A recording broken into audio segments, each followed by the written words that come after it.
causes corrosion? Corrosion is a natural electrochemical process that occurs when metals in contact with an electrolyte exhibit different electric potentials. The presence of four basic components create the conditions for corrosion. These are: anode, the electronegative electrode; cathode, the electropositive electrode; metallic path, a common metallic pathway that connects the anode and cathode; electrolyte, a common electrolytic pathway that connects the anode and cathode. When all these components are present, we call it a corrosion cell.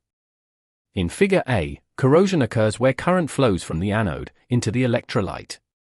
In Figure B, corrosion is halted where current flows from the electrolyte onto the cathode. In the case of a pipeline network, the pipelines, highlighted yellow, act as the metallic path, and the soil acts as the electrolyte. Areas on the pipeline that exhibit relatively negative and positive potentials act as the anodes and cathodes respectively within the corrosion system. Even a single piece of metal immersed in an electrolyte will exhibit corrosion.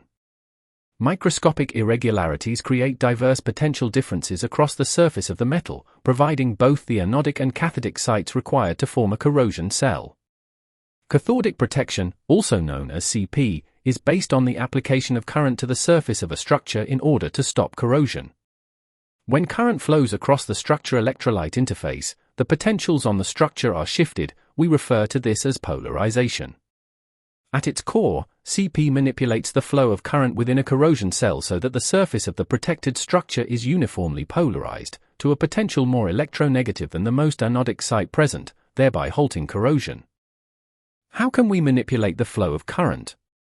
Suppose we found a metal that was considerably more electronegative than any site on our structure. If we attach this metal to our structure through a metallic path and place it in the same electrolyte as our structure, we have created a new corrosion cell where our structure is the cathode and the new metal is now the anode. As current flows in the corrosion cell, the new metal corrodes and our structure is evenly polarized to a degree in which corrosion is halted. This is the basis of a galvanic or sacrificial CP system, and the new metal is referred to as a galvanic or sacrificial anode. In certain environments, additional current is required to adequately polarize protected structures.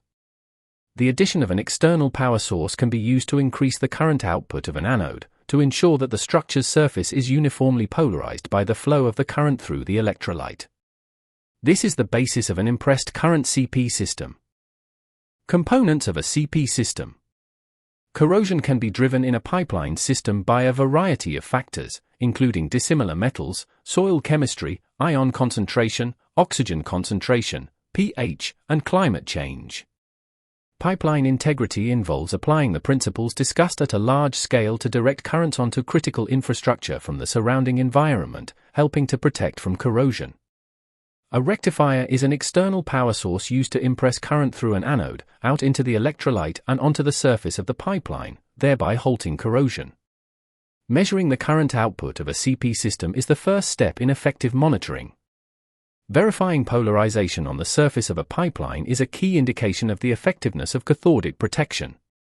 The Corrosion Technologies field team often utilizes the -850 mV polarized potential criterion as established by NACE/AMP. Isolation is used to define the boundaries of a CP system, thereby ensuring that current is directed onto the intended structure. There are many other considerations in the design and maintenance of an effective cathodic protection system such as interference, internal current transfer, AC interference, political interference, and more. It is in the application of these principles that the cathodic protector is met with an array of complexities. Diverse conditions, adjacent CP systems, and economic factors all influence the allocation of resources in the constant fight against corrosion. By achieving fluency in the fundamentals of cathodic protection, it becomes possible to navigate these complexities to arrive at better outcomes.